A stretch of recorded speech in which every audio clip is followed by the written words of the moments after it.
What's up guys, this is Dozy here, and today I'm bringing you a Fire Mage PvE guide as a patch 5.0.5. That is the start of Mr. Pandaria. You should take note that this guide is mainly for the Mr. Pandaria expansion, and anything is subject to change in the future. This guide is going to go over three main things. First, the talent builds and glyphs. Secondly, the rotation and what you should be doing to max your DPS there. And thirdly, the statistics priority. There will also be a macro section in the description below. So let's get started on the talent section. Tier 1 is mobility talents. There is Presence of Mind, Scorch and Ice Flows. Presence of Mind is the one if you want to increase your DPS while standing still.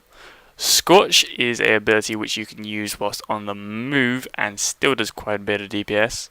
And Ice Flows is an ability which grants you 2 spellcasts whilst on the move, uninterrupting your whole rotation. This tier 1 talent is completely encounter dependent. If you're not moving at all, use Presence of Mind. If you are moving a lot, use Scorch. If you're only moving for a few seconds, then use Ice Flows. Tier 2 talents is all about survivability. The first one is Temporal Shield, which is a 10-second effect with the damage that you take in the first 4 seconds will be healed up over the last 6 seconds. Blazing Speed, which is a castable ability which grants movement speed for 1.5 seconds. This can only be used after you either take damage or kill an enemy. And Ice Barrier, which absorbs damage and prevents spellcasting from being pushed back. Blazing Speed should be completely ruled out because mages have Blink. Temporal Shield is completely situational and only should be used if your healers are struggling with keeping the whole raid up. Therefore, Ice Barrier should be used because it gives you a slight DPS increase due to any pushback damage that will not take effect on yourself. Tier 3 is about crowd control. The first talent is Ring of Frost. It casts a 10-yard ring which lasts for 10 seconds. It freezes anyone that enters or exits for 5 seconds. The second talent is Ice Ward, which is placed on a friendly target and all enemies within 10 yards will get frozen for 5 seconds when that target is meleeed. And lastly, there is Frostjaw, which silences and freezes the target for 8 seconds. This tier is more about PvP rather than PvE. It doesn't matter what you pick really, because nothing will give you a damage bonus. Tier 4 talents is about survivability yet again. The first talent is Greater Invisibility. It improves your invisibility spell, making you instantly invisible and take 90% less damage whilst invisible and 3 seconds after coming out from being invisible. Cauterize, which causes an attack that would otherwise kill you, bring you to half health but burning for 40% of your health over the next 6 seconds. And Cold Snap, which finishes any cooldown on any frost spells and restores 30% of maximum health. Greater Invisibility will rarely used and is very situational. In general, Cauterize is the best because it prevents you from dying altogether. Cold Snap can however be useful if you want to ice block 2 times in a row without the 5-minute cooldown. Tier 5 and 6 talents are talents which will affect your rotation directly. Tier 5 talents are the Dot and Bomb talents. It starts off with Nether Tempest, which is a dot you can put on as many targets as you want. It also does half damage to a random target within 10 yards. Living Bomb, it is a dot which explodes at the last tick and deals damage to all enemy targets within 10 yards. However, it can only be applied to 3 enemies maximum. And lastly, Frost Bomb, which deals damage when it expires to the target and half of the damage to all enemies around the target within 10 yards. All 3 of these talents do relatively the same single target damage. However, if you're doing multiple target damage, it's proven that Living Bomb is the best between 2 and 4 enemies. However, Frost Bomb is closely following that. If you are fighting more than 4 enemies, Frost Bomb is definitely the best. I see no reason why not to go Frost Bomb all the time unless you are attacking 2 enemies only.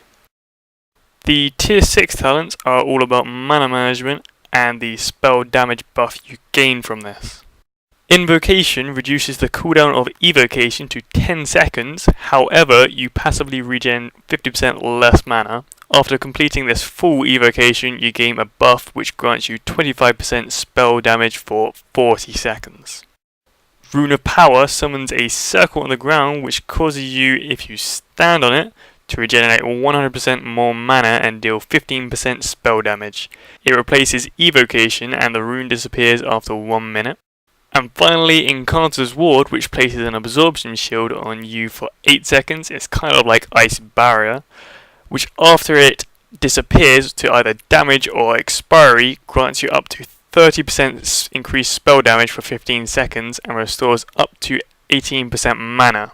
This effect depends on how much damage was absorbed. The less damage that was absorbed, the less the effect. Currently, Invocation provides you with the highest DPS ahead of Rune of Power. However, Incanter's Ward is still viable if you know how to use it. With my spec, I am going to be using Invocation because it's easy to manage and you don't have to know when the boss does high damage. Here is what my talent tree looks like. The talents that you may want to change is Presence of Mind for Scorch in case you are on a moving fight, or Frostborn for Living Bomb in case you are attacking only 2 enemies. Now that we are done with the talent section, it's on to the glyphs. There are 2 major glyphs that you must get. The first one being the glyph of Combustion, which doubles the cooldown and duration of Combustion. This means that you have more uptime in Combustion. For example, if you use it in a 6-minute fight, you will have a 1 minute 20-second uptime. However, if you use it without the glyph, you will only have a 1 minute uptime in that 6-minute period. The second glyph you should be getting is the glyph of Pyroblast. This will enable you to spread your Living Bomb with Pyroblast or Infernal Blast, as of the case of Fire Mages. It will also cause Frostbomb to deal its damage instantly. This is a benefit on your burst DPS when you want to get something down really quickly. The last glyph doesn't matter too much. There is the glyph of Arcane Explosion, which increases your radius of Arcane Explosion by 5 yards, but that will only increase DPS if you are attacking 5 or more enemies. I personally use Glyph of Evocation because that heals me as soon as I finish my evocation and is easier on the healers. None of the minor talents give you a damage increase, therefore you can choose any you want. The next part of the guide is going to go over the rotation. There are a few major procs and abilities that you should be aware of when using Fire Spec. The first being a proc called Heating Up. You gain this proc when you crit with any sort of ability. The second is a Pyroblast proc, which you get when you crit twice in a row with a spell or ability. Take note that your Infernal Blast always does a crit, no matter what. Therefore, you can use this ability to force the Pyroblast proc. Your rotation should go a little bit like this. First, get your spell power buff up, with that being either use Evocation, Rune of Power, or Incanter's Ward. Your second priority is to use Living Bomb when it expires, or use Frostbomb on cooldown. There's a little trick with Living Bomb where you can reapply it on the last tick, and it will not lose any uptime. Your third priority is to cast Pyroblast when Pyroblast procs. Fourth is to cast Infernal Blast when Heating Up procs, therefore giving you an instant Pyroblast.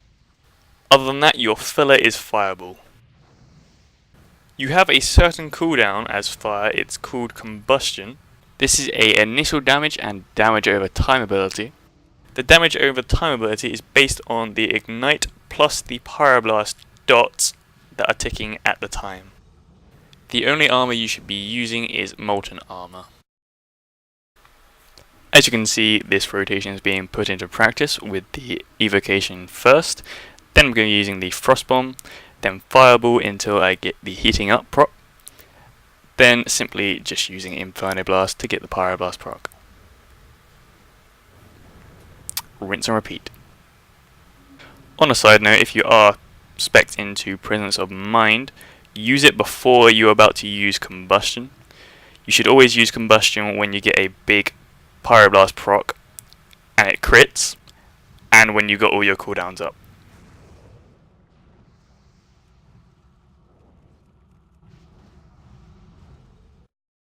For the stat priority, the best stat you can ever get as a Fire Mage is Intellect, but that is a main stat. The second thing that you should be aiming for is the hit until 15%, exactly on 50%, that'd be great. Your most powerful secondary stat is critical strike rating due to the Pyroblast proccing of the critical strike. The one below that is haste rating due to it influences the cast speed of your spells. It also influences the frequency of dots for Combustion, Living Bomb, and Pyroblast. After that, the one you don't really want is Mastery, because it only increases the damage of your Ignite. Thank you for watching this Fire Mage guide. As said before, the macros and stuff are in the description below. I hope this helped you out at playing a Fire Mage. If you liked it, don't forget to subscribe because there will be more coming. And yeah, go out and burn stuff. See you later, guys.